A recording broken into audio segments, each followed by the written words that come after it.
Ladies and gentlemen, sometimes South Africa can really be a very curious country where the most absurd things tend to happen and nobody generally tends to blink an eye.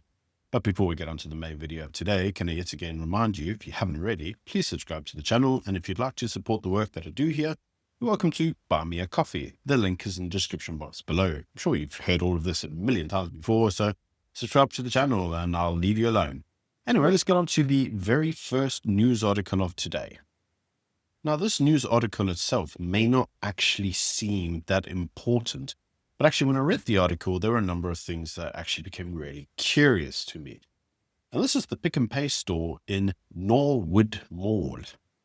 Now, this mall itself actually has one of the largest kosher sections in the country, and they put up some Jewish regalia for Pesach, for the celebration of Passover.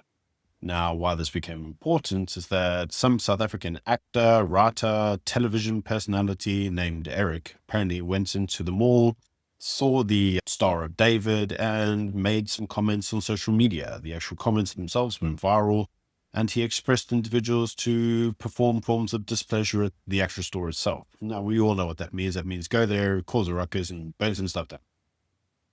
So in the typical act of self-preservation, the store took the items down in order to not cause offense. Now, it's very curious, actually, as to what this individual claimed. Now, he actually said that the Star of David itself was akin to a swastika, and that these were items not just of Judaism, but of Zionism, and he thought it was, and I quote, disgusting that there were Zionist South Africans, in other words, South Africans who are Jews, that were undermining South Africa's support of Palestine. I'm reminded that there is no such place as Palestine. There is a place called the West Bank in Gaza. Anyway, that's a story for another day. In any case, the individual actually went on further to say that the Holocaust never happened, that Jews are greedy, barbaric, psychopathic, bloodthirsty, and that they were running the Western world. Apparently, Israeli Jews are sick, and so forth and so forth. I'm sure you've heard all this kind of stuff before, but you see, what's curious is that Pick and Pay said that they were welcoming and inclusive space to celebrate all sorts of holidays. They never meant to take the items down in order to cause any form of offense, and that they acknowledged that the Jewish individuals have fundamental right to identify as Jews in public, all the nice little things. But the reality is that the threat of violence in a store by an individual filled with hate led to this action. And this type of thing is not uncommon in South Africa. Now, imagine this was an Afrikaner wanting an Afrikaner space. Yeah. Yes, that wouldn't happen either, right? Now, the actual response is curious, because we see this in the UK too. It's like a two-tier justice system. These individuals can get away with whatever they want so long as they parrot government mouthpieces. Moving actually on to another government mouthpiece, let's go on to the ICJ case against Israel. Now, the reason I want to go on to this is because this is being reported on, but not in the legacy media. Like there's something that's happening on it, but nobody really seems to know. And this obviously is that the South African government has been granted an extension to the 28th of January 2026 to answer questions about its case in relation to Israel. Now, there's a good reason for this, and this is because when they went back to the ICJ and claimed that the Israeli government were committing genocide, they relied on a large amount of documentation, and the documentation itself didn't actually seem to be accurate. In other words, a lot of the documentation had been provided by Hamas, and there was a lack of any form of credibility or form of independence. Now, you have to understand why South Africa has taken Israel to the ICJ, and that's because there is no such state as the Palestinian state. And so the Palestinian state, which doesn't exist, can't actually take Israel to the ICJ. So South Africa, who's a member of the ICJ, can, but Palestine or Gaza can't, because it's not a member and it's not a state. Now, the reason that in itself becomes important is because South Africa, when it originally took the case through to the ICJ, it cost the government, now hold that thought, it cost the government something like 95 million to pursue the case. And a lot of individuals at the time asked where the funding came from, because it hadn't been allocated by Parliament and hadn't been budgeted for in any of the government's budgets. So where did the money come from? Now, Durko said that they paid for it, but they could never actually prove where the money came from and even that they paid for it. In fact, to today, nobody's ever actually been able to explain where the money came from, which is why there's an allegation that the ANC got the money from either Iran or Qatar via its proxies. Now, the actual questioning of where this got paid from is in the forefront of one of the actual defenses, because obviously it looks like the action itself was more biased, because it looked to be a government talking point.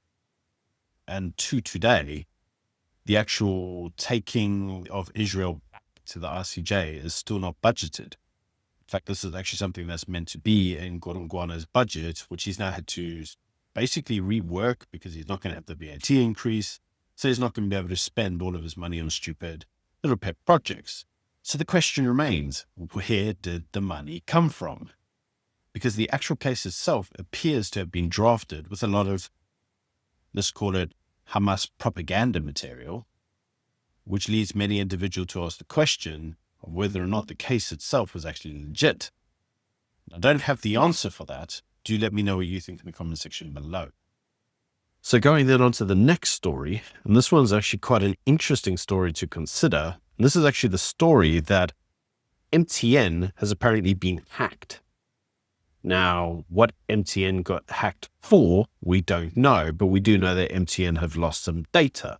In fact, MTN and the person that hacked them did say that this had happened and that there had been some compromising information that had been obtained through the hack. But don't worry, it's not relating to customer data. They would say that because otherwise there's a potential fine that they could be subjected to that would be very damaging on the business. And so one has to ask the question, as per my videos last week, now that MTN is in the spotlight for potentially financing forms of terrorist activity through the anti-terrorism investigations, and MTN has potentially been fingered as the entity through which some funds may or may not have been channeled through in South Africa, is this potentially a foreign government hacking into MTN in order to find information? I don't know, it's purely speculative. You let me know what you think in the comment section below. So, on to a more important story of today, and this is the story that the EFF, specifically Julius Malema, has said that he would support a vote of no confidence against Ramaphosa, and he would specifically support this in relation to the VAT increase. Whilst he says that the failure to implement a VAT increase and the whole irregularity of the VAT increase itself was the fault of Godongwana, he says ultimately the buck stops with Cyril. And as Cyril is the individual who led all of this, and it was all a failed attempt, and it was all just absolutely disastrous, Cyril should resign or suffer a vote of no confidence.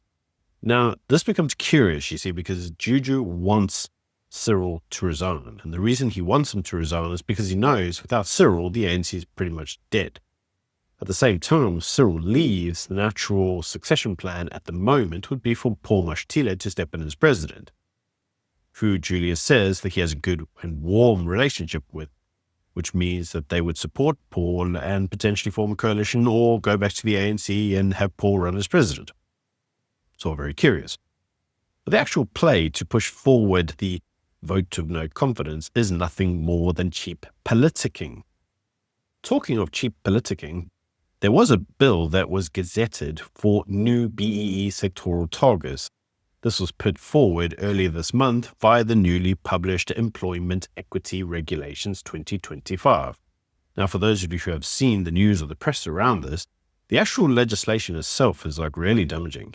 And it's really damaging because of the way that the sectoral targets have just been haphazardly thrown out there. There appears to be an overweight to women in certain industries, for example, even though females may not actually be highly representative in those industries. The figures themselves actually have no account for the white male, who may or may not be in certain sectors.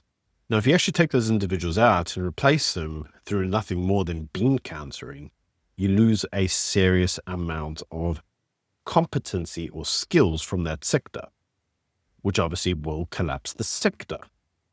Now, there are obviously ways to avoid these sectoral targets. The first is obviously ensure that your company itself is not actually in what they call the designated employer status.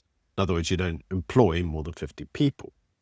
The second is to rely on any one of the justified reasonable grounds to not comply, such as insufficient recruitment opportunities, promotion opportunities, insufficient targets from the individuals of relevant backgrounds, and so forth. But the reality is that these rules itself place yet another hurdle on the South African economy. And this has led many individuals to now start asking relevant questions. And that is BEE actually hampering the economy? And if you see for the first time in a very long time, the subject of BEE and the negative impacts of it are all over the media for everyone to see. Now, this becomes relevant in that many people are suggesting that BEE is the very thing that's caused our economy to stagnate. The idea that you must give away forms of equity of your business through nothing more than bean country in order to satisfy forms of racial targets is abhorrent to many individuals and highly racist. Now, you may claim, for example, that it's to address the imbalances of the past. But I ask you a simple question. Let's use an example of, I don't know, you in 2024, you bought a pub. And in that pub, you had gambling machines.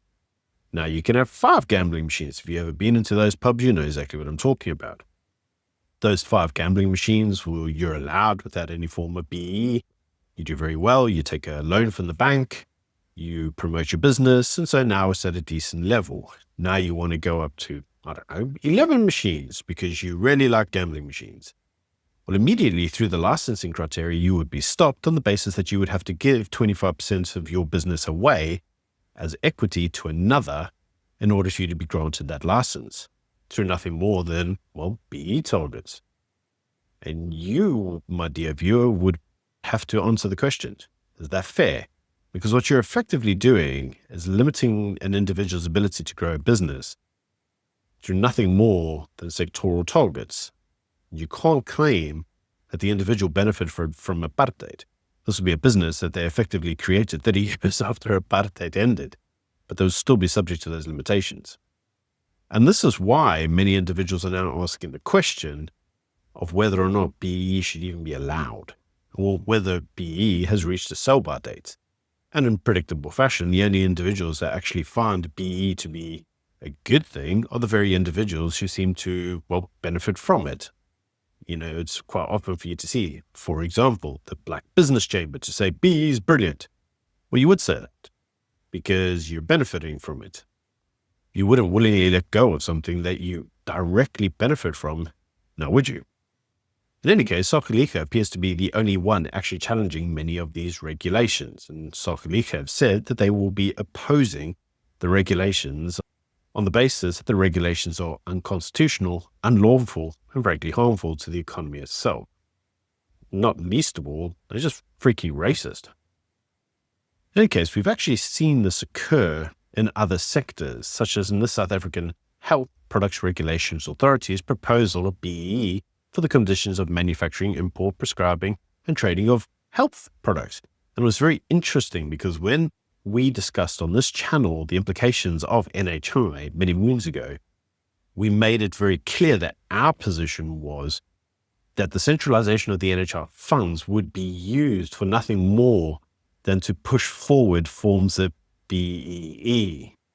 We said that the minute it went through to the government to control forms of actual spending, that the government would get its hands on the manufacturer of medical products and that they would impose forms of BEE on that. And that in itself would be highly problematic to the medical industry. And lo and behold, yeah, it happened. In any case, we're actually seeing these forms of legislation in other areas as well, such as the airline industry. There are numerous industries where the licensing criteria itself are being used to promote BEE. And yet again, I would say again, the only individuals who are supportive of these BEE measures are the very individuals who seem to be benefiting from them. In any case, this is all just my opinion. Do let me know what you think in the comment section below. Until tomorrow, bye.